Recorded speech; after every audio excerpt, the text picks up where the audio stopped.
Hey everyone, so this is the review for your benchmark on Tuesday.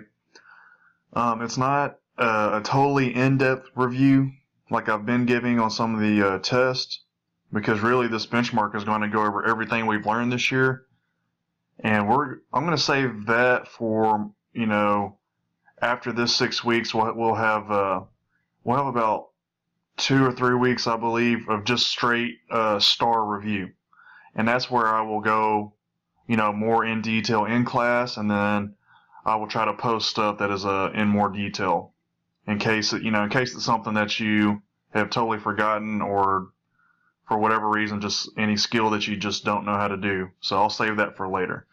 This is just to kind of refresh your memory of skills you've already learned. Alright, so this is a type of problem where it's talking about rates and proportions. This problem says Kobe pays $42.32 for 3.2 pounds of protein powder. What is the price per pound for the protein powder? So there's multiple ways to do these proportion problems. You can set up a proportion. Usually you've got, anytime you set up a proportion, remember it looks like this. You've got a numerator divided by a denominator, and that equals another fraction, some other fraction. And if you know they're proportional, that's why you can write that they equal each other. So there's usually 4 numbers involved. For this one, you don't have to do that though. If it's just asking for the price per pound, and they could ask this question multiple ways. It could be price per pound, price per ounce. It could even be price. They could do miles per hour. The key word here is per. Per equals 1. Right now, we don't have equals 1. We have $42.32 for 3.2 pounds, not 1. So the best way you can get that to equal 1 is whatever the price is will be your numerator, and then whatever the amount of that you have, whatever it is that you're talking about, the amount that you have will be your denominator. So 3.2. So if you did 42.32 divided by 3.2, you'll get the price per pound. So division makes the number smaller. So if you want to put it in simple terms, we're trying to get it to 1. 3.2 is greater than 1. Just divide, and that makes the number smaller down to where you want to get it to. So that's just speaking in general terms. So let's go to this one. A bike traveled 34 miles in 2 hours. At this rate, how many miles will the bike travel in 1/2 hour? You can still use the concept of per, because 1/2 is half of 1 whole. So find the per amount and cut it in half. So if you go back to the last one, per equals 1. They don't want 1 this time. They want 1/2 of a mile.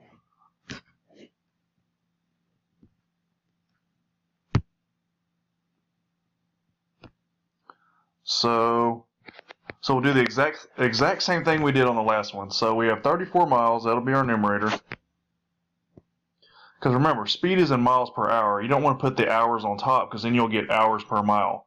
So you got to think about the rates that we commonly use. Don't get your numerators and denominators mixed up. So 34 divided by 2, that equals 17. So 34 divided by 2, or 34 miles in 2 hours, that means 17 miles per hour. So we found the rate, we found the per, but it's asking for 1/2 hour. 17 is just per hour. So if you want 1/2 of hour, 1/2 is half of 1 hour. So you just need to divide by 2 again to find half of 17. And you'll get 8.5. So the answer to this one would be 8.5 miles traveled in 1/2 hour.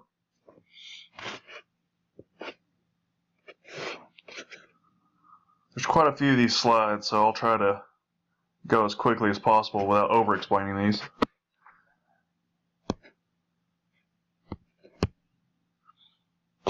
Okay, so in this picture, figure JKLM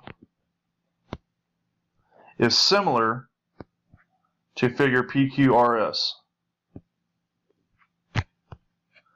So similar equals same. What that means is they're not always the same size, but they will always be the same shape, and it means that they are proportional. So in this one, they look pretty close to the same size. The only thing different about them is that they're oriented differently. This one is spun around and tilted, and this one is on its the shortest length is its base. So each side of one shape has a matching corresponding side on the second shape. If you remember how we did this, we color coded them. So JM corresponds with RQ. And then SP corresponds with side KL. Then ML. Now that it's flipped, so it corresponds with RS. And then JK,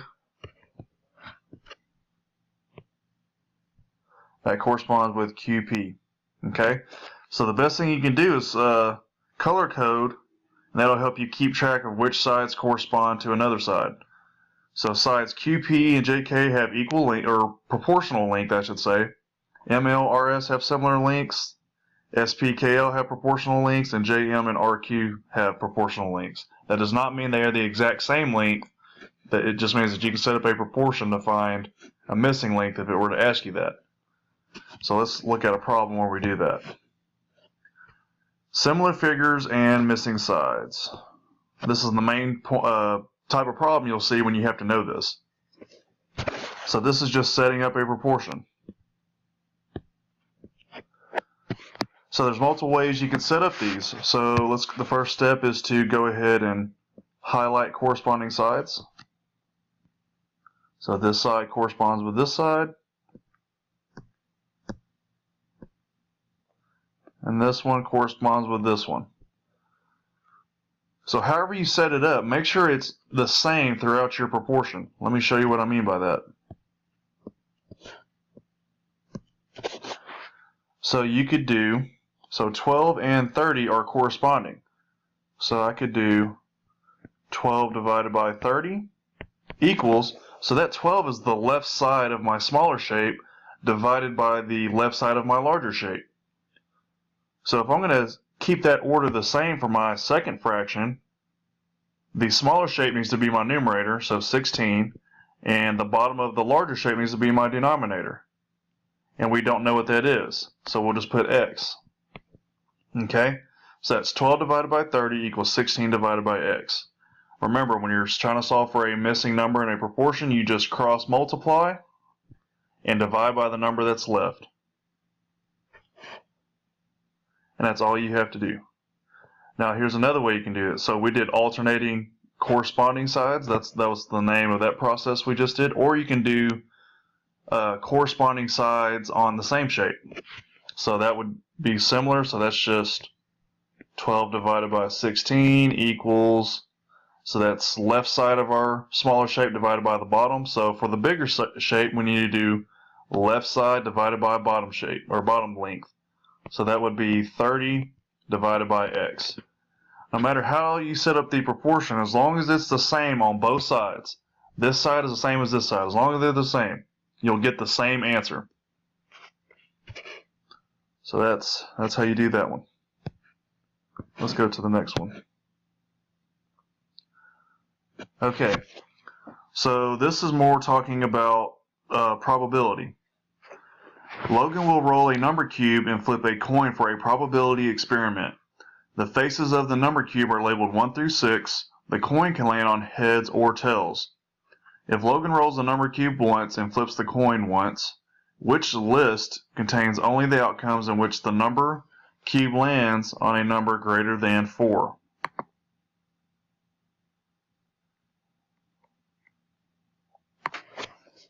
Alright, so for this type of problem, it's always a good thing to visualize.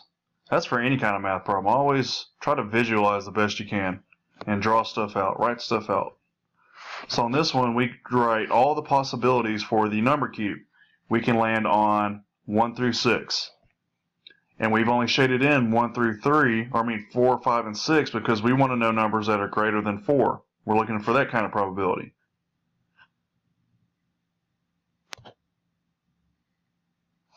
And then it can be heads or tails. So the only real descriptor of what we're looking for is the dice has to land on a number greater than 4. So you can go ahead and cancel these out. So if you roll the number cube first, you could land on a 4, and then you could land on heads and tails after landing a 4. Well, 2 separate times you could. Then there's another time where you can land on a 5 and a heads, or you can land on a 5 and a tails. So basically, this type of question, they would just have it in list form.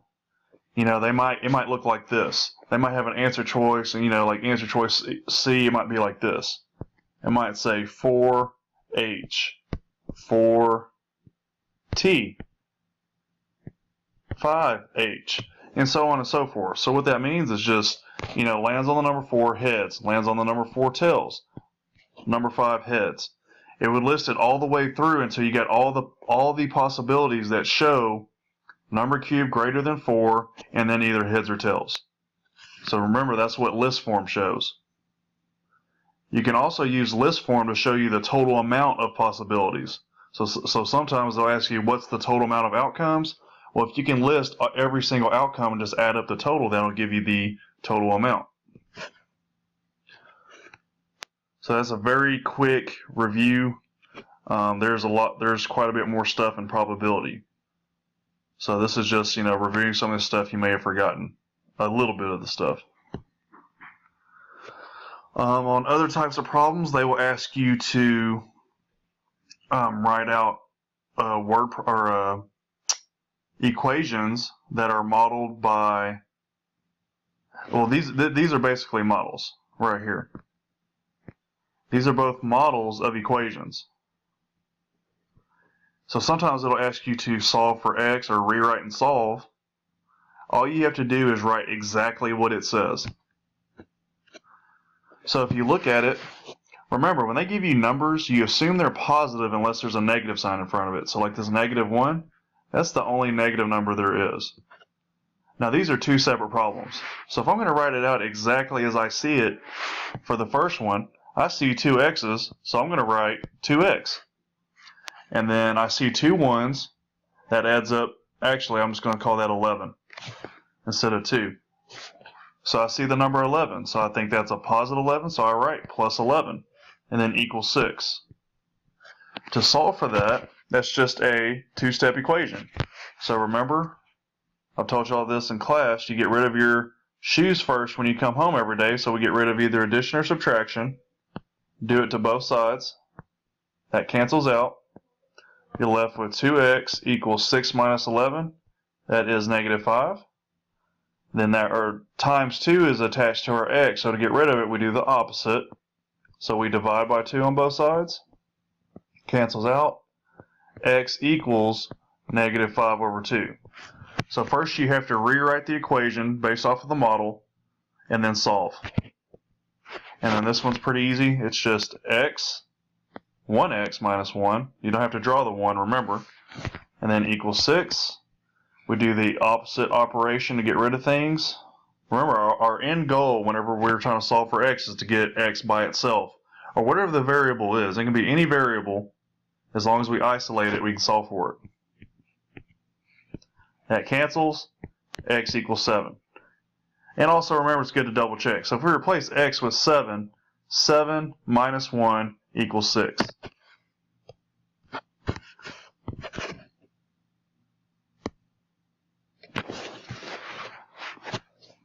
All right, here's another one.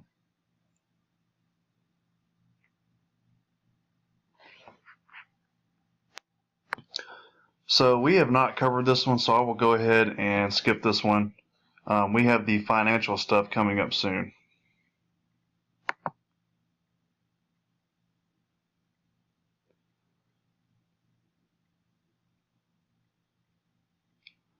Okay, so this is a problem over material that we have recently learned. We just covered data, different ways to represent data, pie charts, histograms, Boston whisker plots, stuff of that nature. In this one it says Dakota surveyed 40 people to find out their favorite type of pet. The results are shown in the bar graph. Based on the information in the graph, which types of pets were chosen by 10% of the people surveyed? So you're trying to find a part, 10%, or 0.10, those are both the same thing, if you converted between the two, of the whole, 40 people.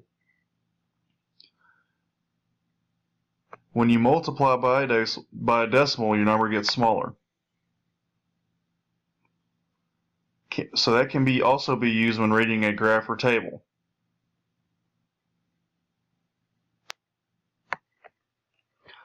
So, obviously there's no graph right here for us to read, but, depending on what the graph is showing, you can tell which one says 10% of the people surveyed.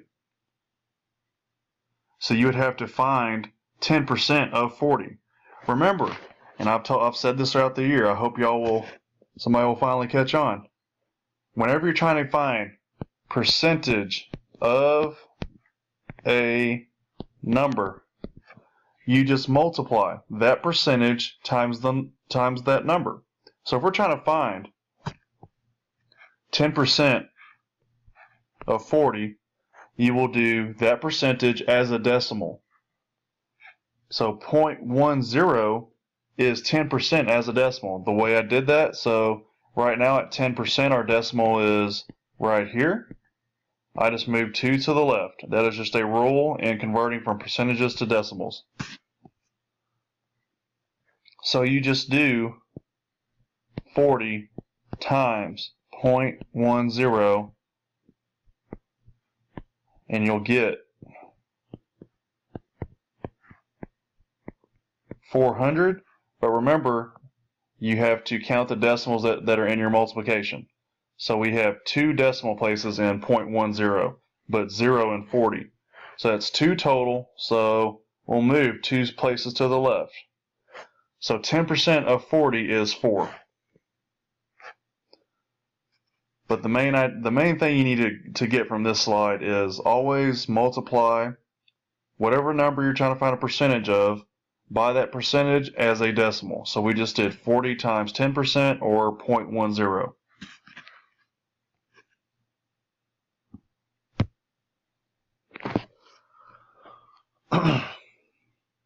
So in this problem, Felicia earns $800 a month. The table shows her monthly budget. Then it should go on to the list. It shows her budget.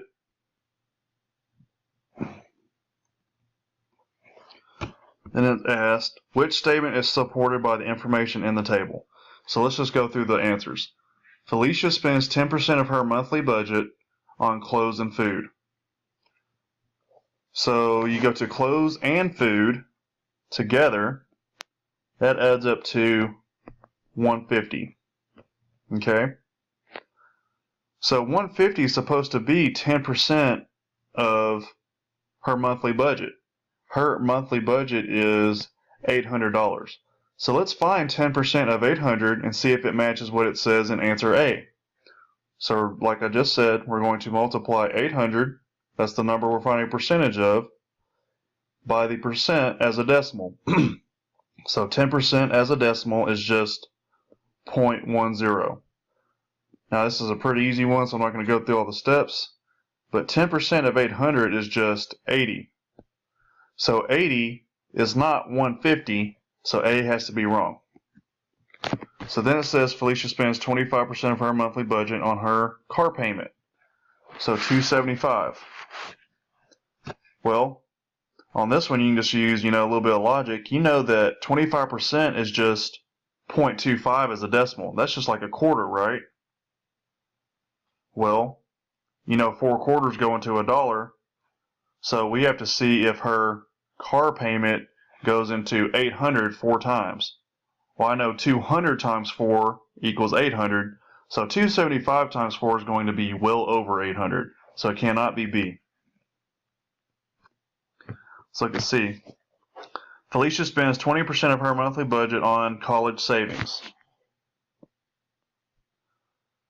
So let's just find 20% of 800.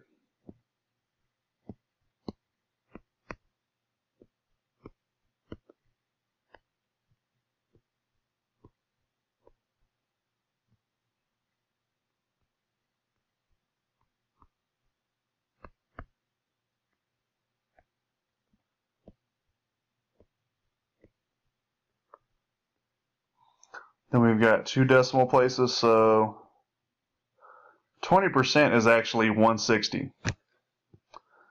So it is not 200. So process of elimination, the answer is D. But if you just want to look at it, 50%, that just means half of something, right?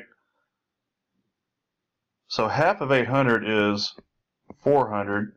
And then let's see what's supposed to equal 400. It says car payment and cell phone. So car payment and cell phone. Well, 275 plus 125 does indeed equal 400, so D has to be right. So you have to remember how to find percentages of numbers. All you have to do is think multiplication, change percentage to decimal.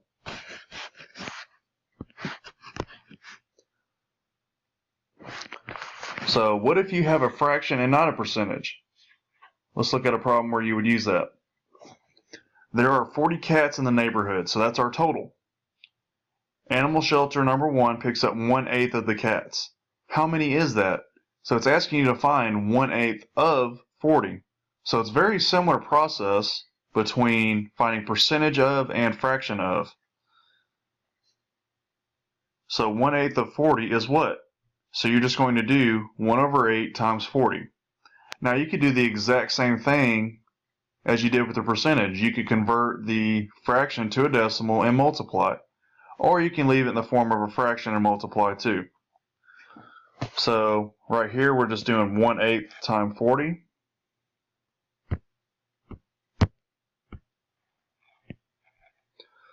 And so this is 1/8. All they did was flip it around. Or put it, numerator on top, denominator on bottom. So in order to multiply a fraction and a whole number, with 40 being our whole number, all you have to do is write it over 1. Because think about it. 40 equals 40 divided by 1.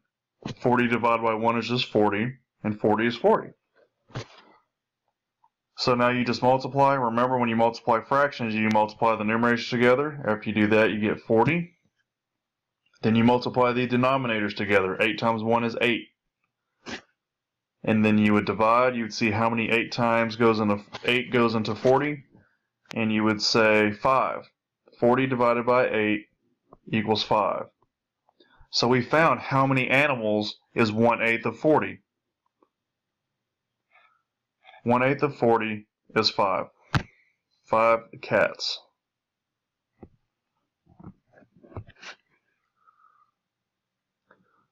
So there is a specific type of percentage problem where it asks for percent change. And this is the formula for it. You're going to have to memorize this because it's not on your formula sheet given to you during a test. It is the original minus new divided by the original. So there's numbers that you will plug in for each one of these words.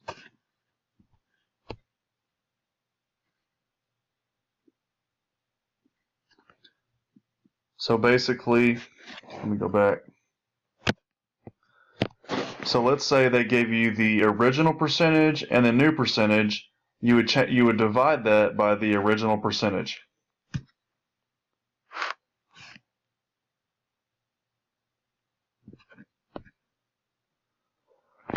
Okay, here's some different definitions to remember.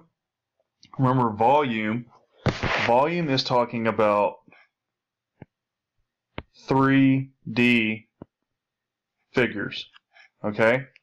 So volume is like, spheres, cylinders, cubes, pyramids, anything that takes up 3-dimensional space and that you can fill it up with something. Surface area is 2-dimensional. It's talking about the total outside surface area of any shape.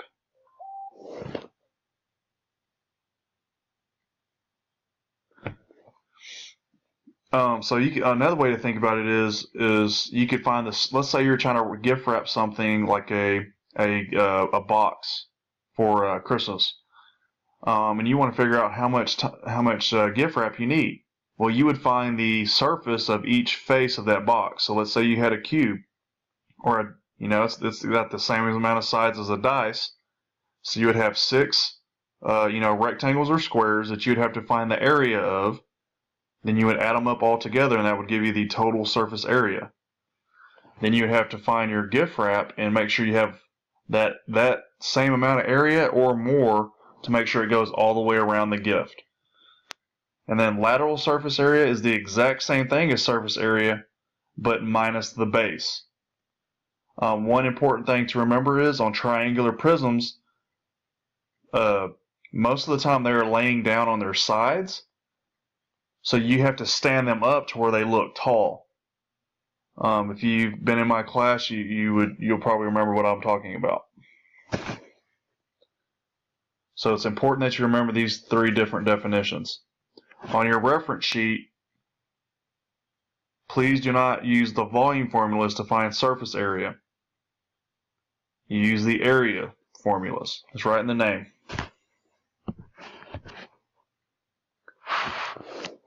So volume, use your formula chart. There's only two different kinds of shapes for volume. You have prisms, you got pyramids. For prisms, you use the formula V equals B times, or base times height. Remember that this capital B means area of base.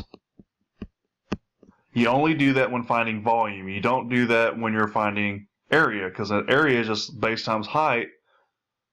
For volume, it's base times height to find the area of the base, and then times the height of the three-dimensional part of the figure. And then for pyramids, it's base times height, or area of the base, times height divided by 3. This one right here.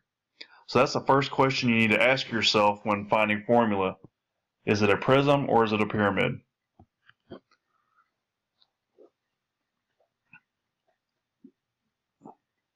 And the name of the base, so I'm using this part right here as a reference. The name of the base, or the shape of the base, will always be in the name. So sometimes they will lay a triangular prism because its sides have rectangles, or are in the shape of rectangles. It'll lay it on its side, and you'll think, oh, it's laying down on a rectangle, so it must be a rectangular prism. No, if it is a triangular prism, it will have a base of triangles.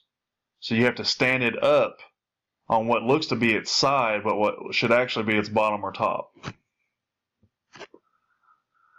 And then plug in your numbers from the word problem to your given formula. Do not forget your second H. What that means is the second H is how tall your 3D figure is, from its most highest point down to its base.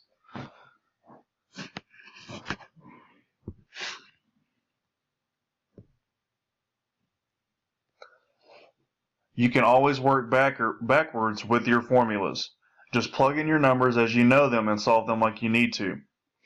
So the reason we would want to work backwards is, let's say all we had was a word problem. They didn't even give us a picture.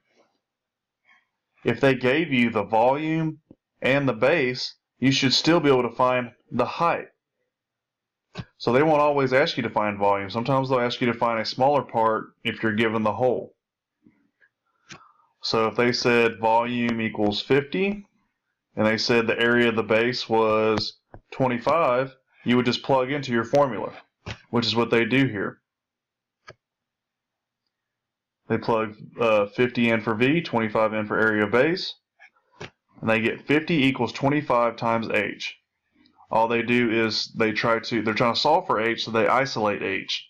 They do that by getting rid of this multiplication by 25 by dividing by 25. So remember, always do your opposite operation. So that cancels out. 50 divided by 25 is 2, so you know the height is just 2.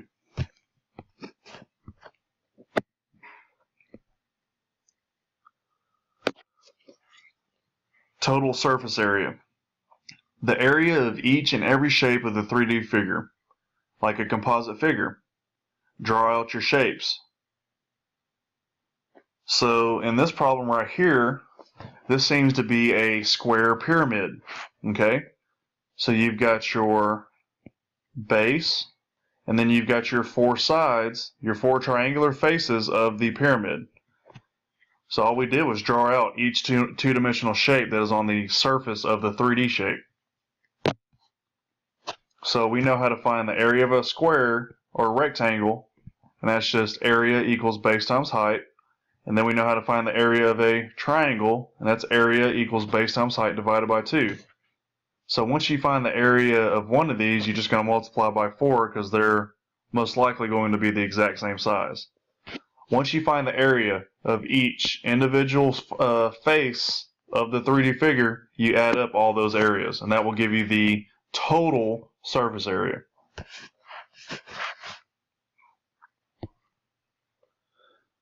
If you're having trouble kind of envisioning what I'm talking about, I would just recommend, finding total surface area or finding, on the previous problems, whatever the topic is. I would just, if you need practice before the day of the test, I would just look up problems online. They shouldn't be too hard to find.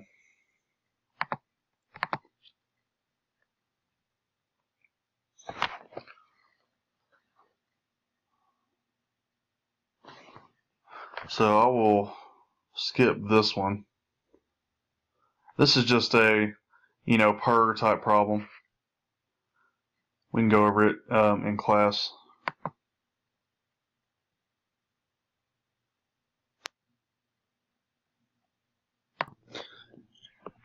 Actually, let's go ahead and talk about this problem.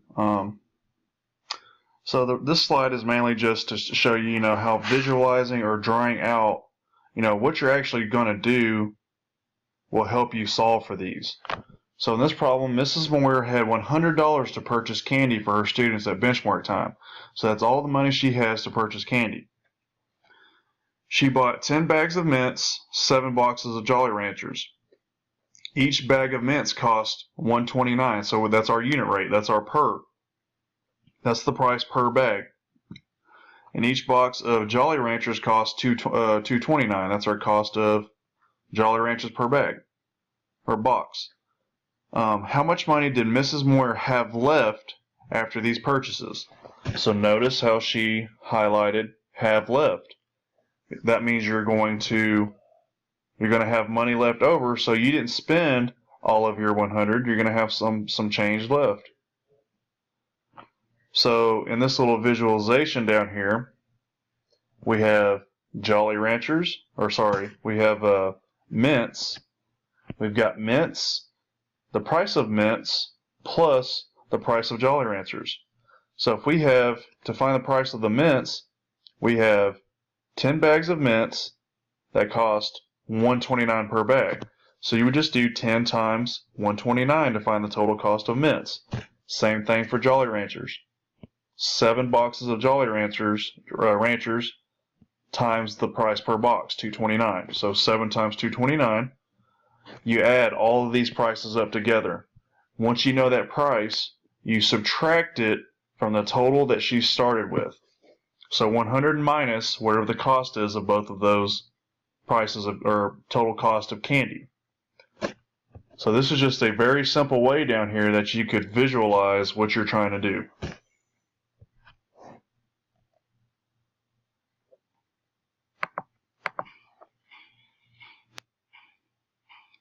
Another way, important thing to remember, is so you may not have highlighters, on the test or whatever, but you can still, underline important parts of the problem that'll help you, realize what you need to do.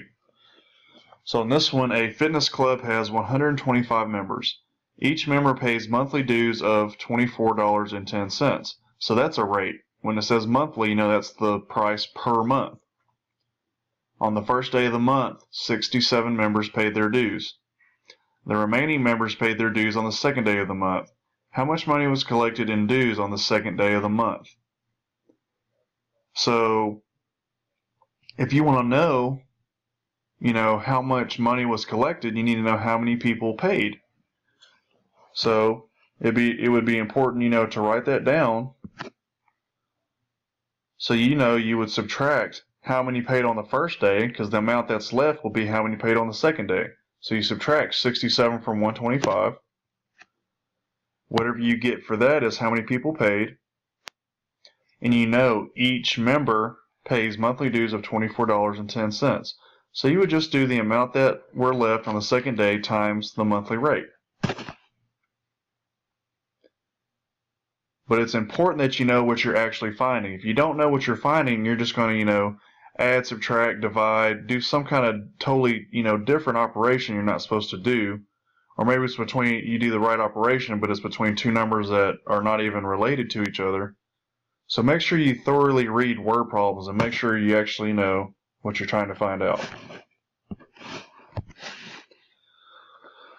Okay, circles. For circles, there's two different things you're going to have to find: area and circumference. Both of the formulas for area and circumference are on your chart. You have to know the difference between radius and diameter, though. That's not going to be told to you on your chart.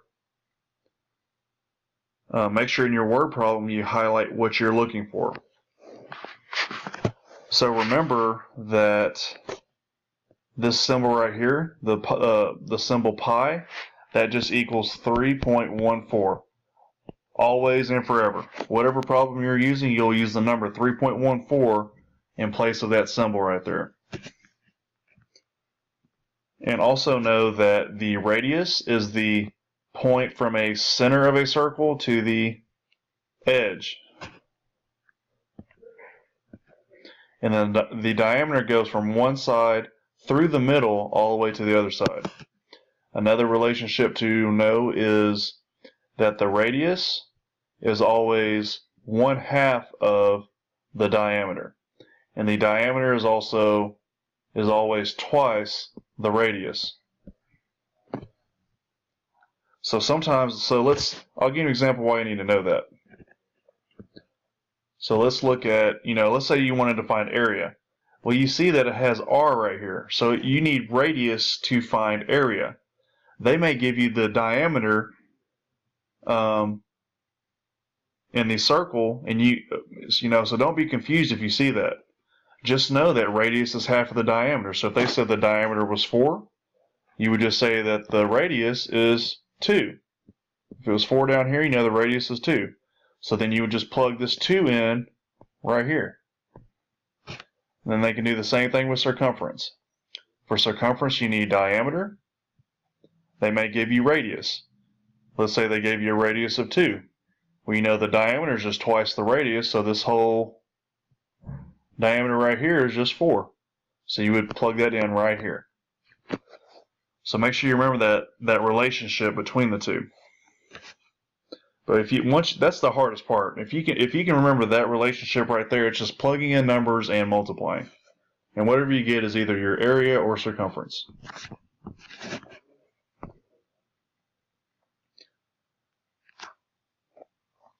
Okay, probability is a ratio or a fraction, because you can write them either way.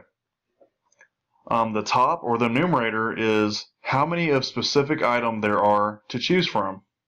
And the bottom, or the denominator, is how many total things are there to choose from.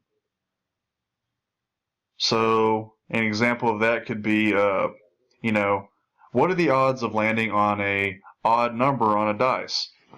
So the top is how many specific items are there to choose from. Well, we're looking for odd numbers. You know that there's 3 on a dice, 1, 3, and 5. So that would be your top, or your numerator in the fraction. The bottom is how many total things are there to choose from. We know there's 6 numbers on a dice, or 6 sides to a dice. So 6 would be your denominator. Then you can simplify that to be a ratio or fraction of 1/2. So that's just an example. Always helps to visualize, draw out what you're doing. Another important thing to remember: replacement versus non-replacement. So that's whenever you're doing, that's talking about if it's a dependent or independent events. That's when you're doing more than one thing. If you see the words and, that means you're going to multiply. If you see the word or, that means you're going to add. So let's think about the replacement example. So let's say I have a bag of marbles, and they're all, different color. Actually, hold on. Let's do this. Let's say it's a bag of blue marbles, and it's all blue, and there's 6 of them. Okay. So I'm replacing it. So I draw a marble out, and then I replace it. So that means that on the first draw, so we're doing 2 draws here. On the first draw, there's going to be actually, let me rephrase that example, because that wouldn't work. Let's say that there's 5 blue marbles and 1 red marble.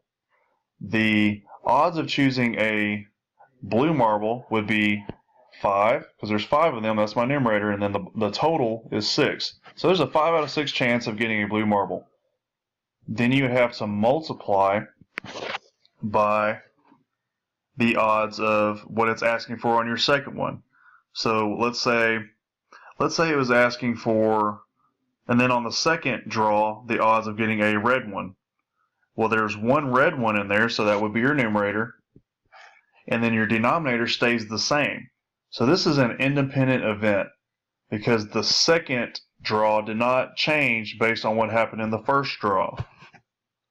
Now let's go to an example where it's non-replaced. So let's use the exact same example. 4 blue marbles and 5 blue marbles and 1 red marble in a bag.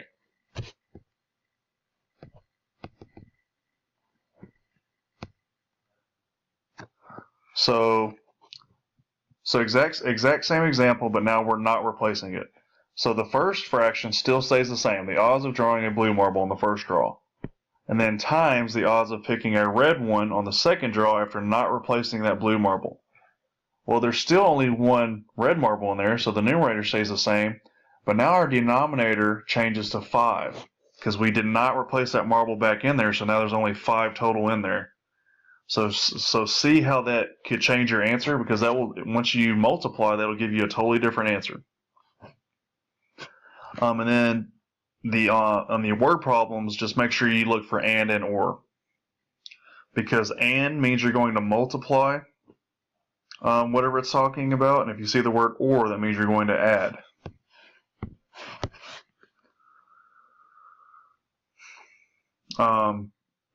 For probability problems, it's basically, making predictions when doing things multiple times. So one example of that could be find out the probability of the event happening one time and then multiply it by the number of times stated in the word problem.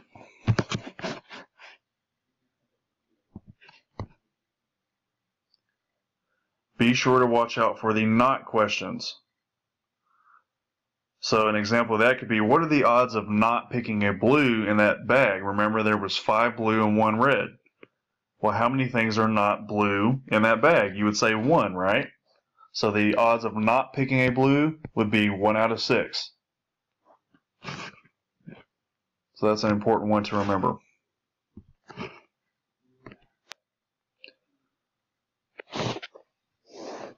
So whenever you're writing equations for, most of the time this will be for, writing equations for real life scenarios. And this is one of the ones that we had trouble with. So it'll describe a situation and then, or scenario, and I'll ask you to write an equation talking about it. So one of the numbers is going to be the number that happens multiple times. That number will contain the variable. Right now our variable is W. Then there's a single event number.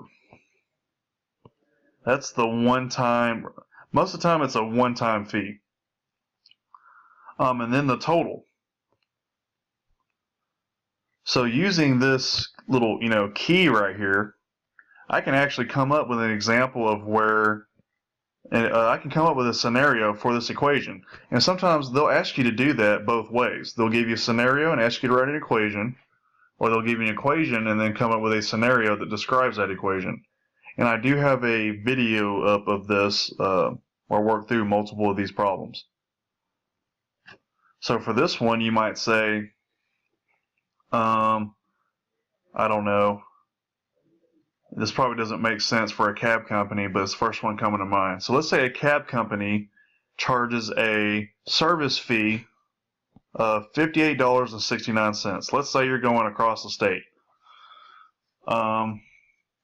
That's the single event number. And then let's say they charge $25 per mile. That's going to keep happening, right? Because you're not going to travel only 1 mile. So that's the number that happens multiple times. So that's right here. And then let's say, you traveled however many miles and you added all this stuff up together and you got to a total service, total charge of $423.98. That's an example of a scenario that this equation would describe.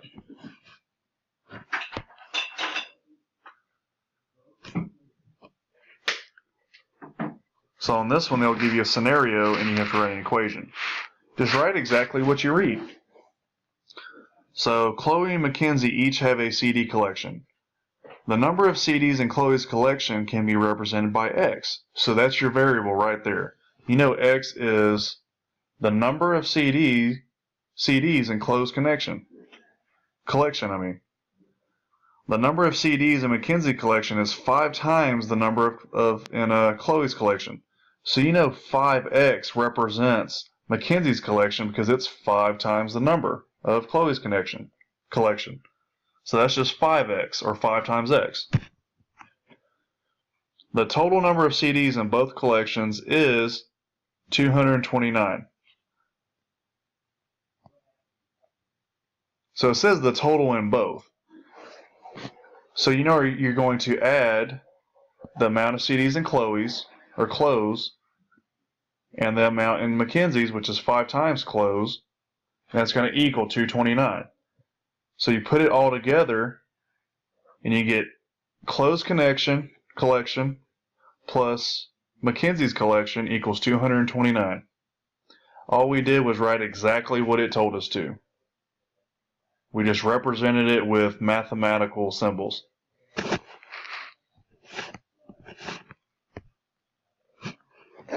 You can also write inequalities. Remember, your inequality symbols are less than or equal to, greater than or equal to. Same exact rules as equations, just a little bit more vocabulary you have to pay attention to. Because now you got to worry about the 3 things you did before, plus you have 4 symbols to choose from, not just the equal sign.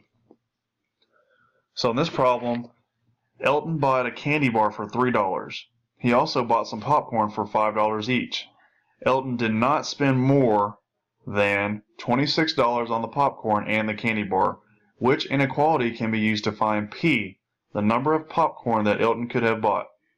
The key is to locate those words that indicate which inequality sign to use. So you have 4 to choose from, so you have to make sure which words to look for. So he did not spend more than.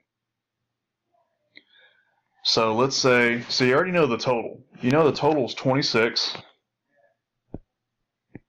That's going to be by itself on the right side. So the left side is going to be how much he spent on the popcorn and candy bar. Well, if he did not spend more than $26, it's going to be less than or equal to on the left side. Whatever you write over here is going to be less than or equal to the total of 26.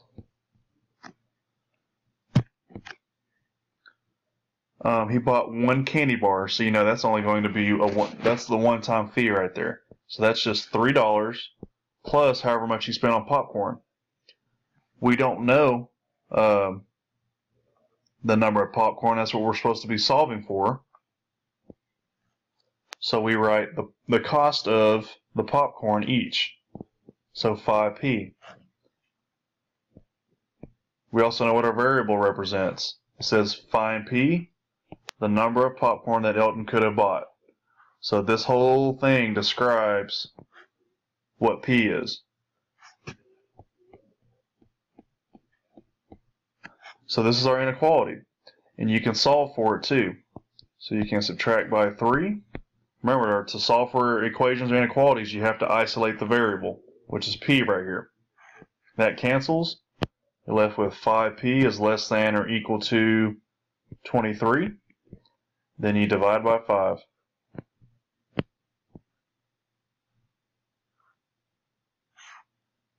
And you get p is less than or equal to 23 divided by 5. And whatever answer you get, that's how many bags he bought.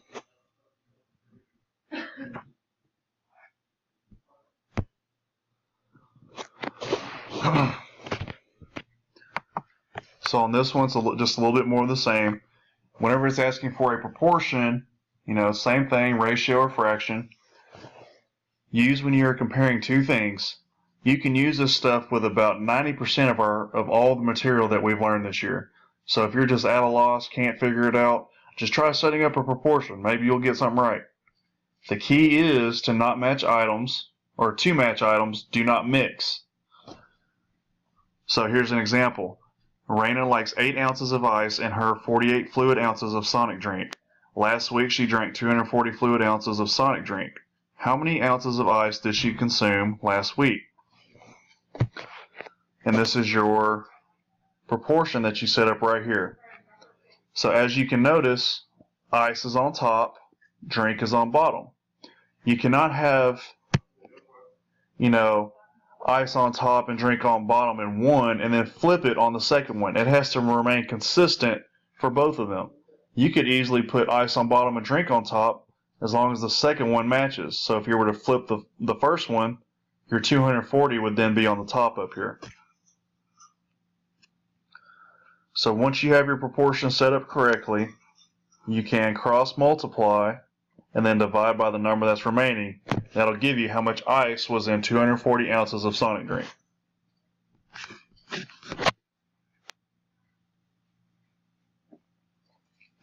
Scale also uses proportions, ratios, and fractions.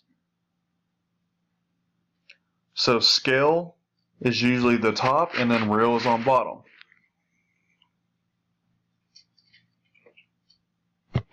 So both top numbers should equal scale. Both bottom numbers equals real.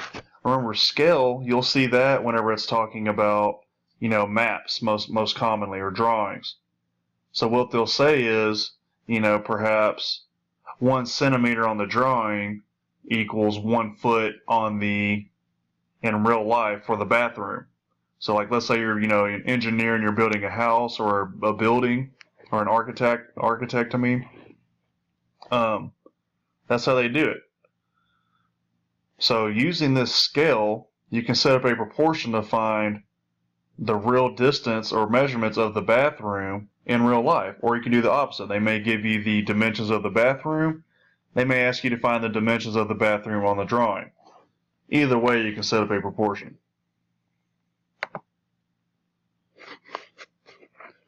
Measurement also uses proportions. So let's say you're trying to, convert from one unit of measurement to the next. In this problem, Gail is 5 feet 9 inches tall. There are 2.54 centimeters in 1 inch. What is Gail's height in centimeters? So we're comparing inches to centimeters, or basically metric and imperial, or converting from metric to imperial. So you have to know the rate, or the conversion factor, which is this one right here. It's 2.54 centimeters is in 1 inch. So the first thing you need to figure out is how many inches is in 5 feet 9 inches. There's 12 inches in a foot, so 12 times 5, because there's 5 feet, is 60, and then plus the 9 inches, so that gives you 69. Well, if you know there's 69 inches and you know that there's 2.54 centimeters per inch, you could just do 69 times 2.54, or you can set it up as a proportion. So here's another example of your first instinct for many people may be to just multiply by 2.54 because they know the rate. Or like I just said, if you don't know, if you have no clue what you're doing, just set up a proportion. So you could do 2.54 over 1, and then equals, so centimeters is going to be on top. That's what we're looking for, so that's x. And then we know 5 feet 9 inches is just 69 inches. So our inches are on bottom, centimeters on top. Now we just cross multiply and divide. Simple enough. Triangles. So this is for finding the missing angles in a triangle. Just know that all three angles add up to 180. So anytime you're trying to find a missing third angle, add up the two angles that are given and subtract from 180. Don't forget that if you have a triangle like this, the missing angle is, the block, so this little block down here is equal to 90 degrees. So they won't say 90 degrees, they'll just give you that little box in the corner to let you know that it's 90 degrees. So I can come up with an example right here. So let's say you got a triangle, you've got 45 and 45. And you got to find this third one down here, which is x. We don't know what it is. Okay? So if you know all three angles add up to 180, you can write an equation. Angle 1 is 45, plus angle 2, which is 45, plus the third one, x, equals, oops, let me go the other way, equals 180. Then you can just try to isolate x on one side and you can solve for it.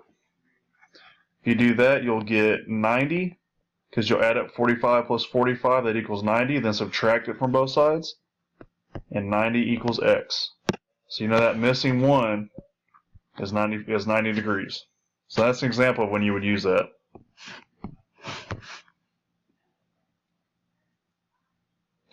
Whenever you're given the value of x, just plug it into all of the answer choices to see which one works. If x equals 5, which inequality is true? So just remember, variables are placeholders for numbers. So if they tell you what it equals, just put it in there. Also remember that numbers that are just next to each other like this, that just means you multiply them.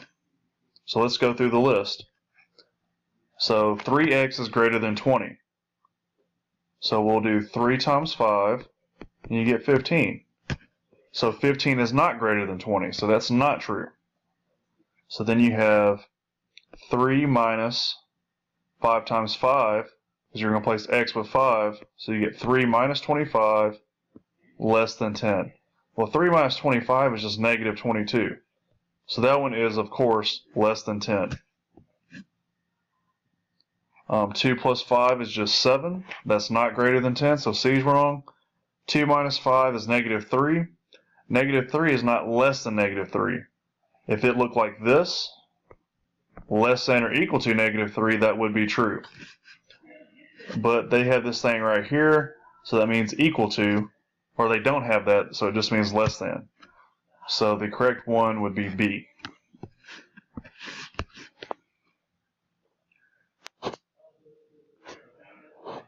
Which table contains only values that satisfy the equation y equals 0.x minus 10? So this is very similar to the problems we just did. All we did was plug in for x. Well, on this one, they have a second variable, y.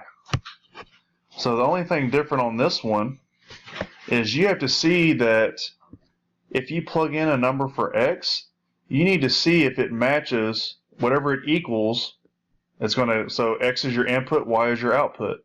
So if you input one of these x's down here, and it comes out to be a different y than what's given, then you know that table is incorrect. So they might give you, multiple tables to choose from. I can tell you right now this table is incorrect because, so let's look at the first one. So when x is 0, y needs to equal 0 according to that table. So let's see what y equals whenever you plug in a 0 of x.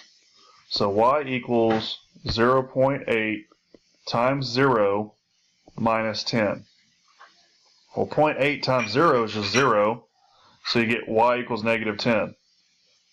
Well, according to this table, y is supposed to equal 0 when you plug in 0 for x, so that this whole table is wrong just because one of them is wrong. So very similar to the problem, to the slide before this. Solving for x.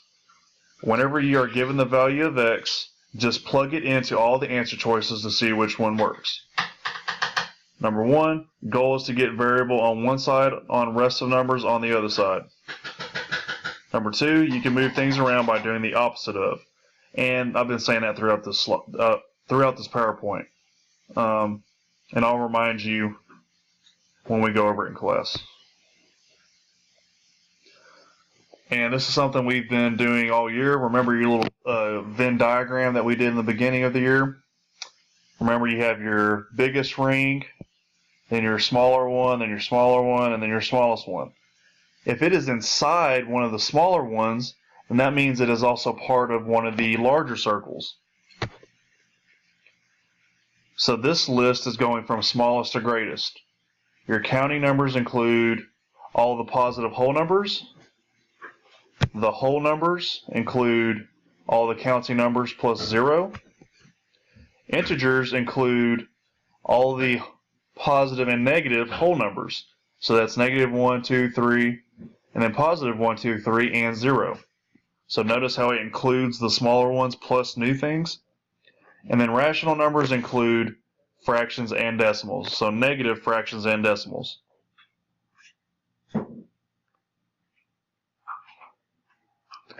And this list right here shows you how it includes the one before it.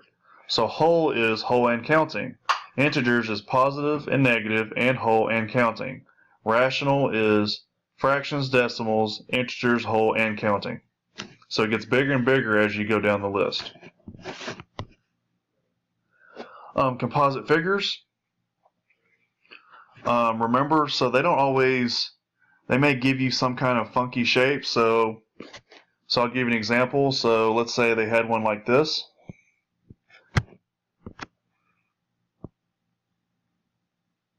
Actually. Ooh, that's not a good one.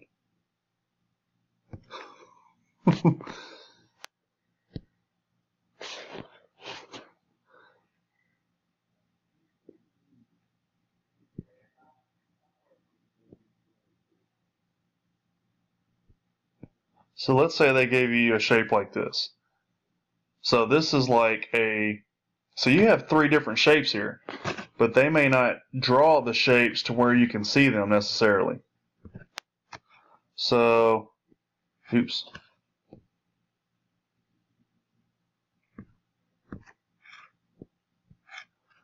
Okay.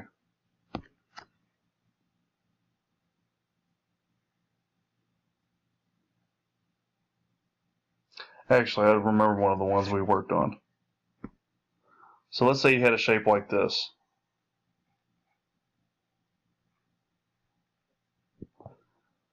You could break that up into smaller shapes that you know how to find the area of. So you could draw, your lines like this. You've got 1, 2, 3, 4, 5 shapes. Well, those all look similar to rectangles. So we can find the area of each shape and then add up all the areas to find the area of the whole composite figure. So you would just use this formula right here for each one of these 5 shapes and then add them up together. It's very similar to surface area. They're basically the same thing. Except this is for finding, area of 2-dimensional figures, basically. Not surface area of a 3-dimensional figure.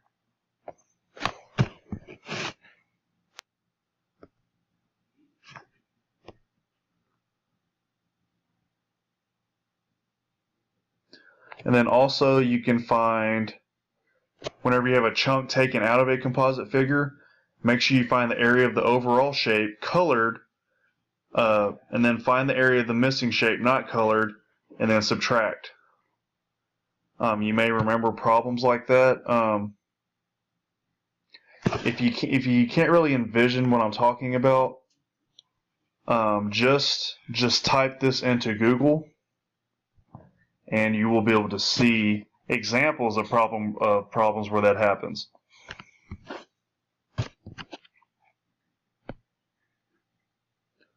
Graphs. Lots of times with graphs, when you're asked to compare data from two different graphs, you have to find the answer for each graph and for each answer choice. I know this takes time, but do not blow it off. Save it for last, but do not guess. Take time to do the math. So sometimes they'll have multiple different ways to show the same information, and you have to go through each graph and do all the math. So you have to go through each answer choice. There's no, process to find the right one. You just have to see which one's correct. Make sure you take your time and just, go through all the math and figure out which one is right. When you're comparing graphs, sometimes you have to know what you should be looking for in order to find it. So an example, on vacation we traveled 60 miles in 1 hour. Which graph best represents Y, the number of hours we traveled in X hours? Think about what you should be seeing in the graph that you need. 60 miles in 1 hour, so in 2 hours you obviously traveled 120 miles. In 3 hours, 180 miles. You're traveling 60 miles per hour, so your graph should show that. So I know my graph should look something like this. So y-axis, x-axis. You've got your hours down here, and you've got your miles traveled right here. So you should have a point right here, a point right here, and a point right here. And they may have a line going through it. That would match the information given to us in the problem. But let's say they showed you a graph like this.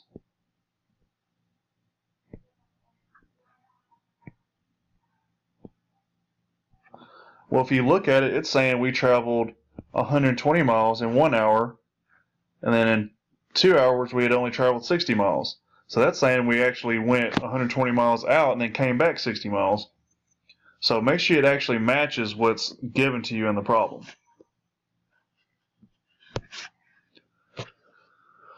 Same as when you're comparing tables.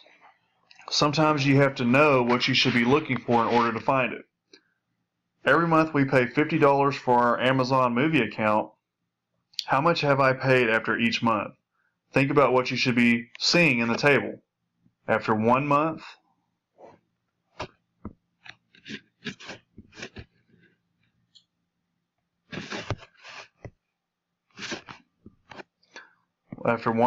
I've spent 50. 2 months, 2 times 50 is 100, so I've spent 100. Month 3, 3 times 50 is 150. Just make sure it matches what it says in the problem. Remember how to find mean, median, mode, and range. So we just had a test over this and not many people knew what these were. Mean. Mean is just finding the average. Average is very easy. How to find the average is very easy to look up. If you want to see actual videos and problems of how to do it. But if you want just a description, it says it right here. Average means add up all the numbers and divide by number of data. So let's say you had 10 people and you had all of their heights. Well, you would add up all the numbers, so you'd add up all their heights, and then you would divide by 10. And that will give you the average, or the mean. You should know how to find median. Median is just the middle number. In order to find the median, you have to list your numbers from least all the way to the greatest going to the right. And whatever number's in the middle will be your median. Mode. Mode is the number that shows up the most. So let's say you had a list of numbers.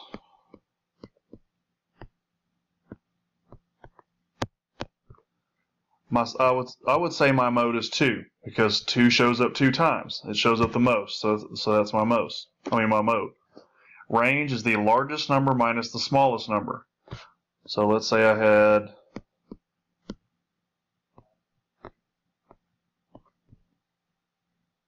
1, 2, 5, 99, and 4. Well, the largest number is 99, so I would subtract the smallest number from our largest number. So 99 minus 1 would be 98. So all pretty easy definitions. And that is the end of this slideshow. So I promise I will go into more detail on future videos when we start to review for the star. But all we have time for right now, since we just got done testing over new material, is just to kind of wrap up everything we've learned into short, easy to remember strategies. Thanks for watching.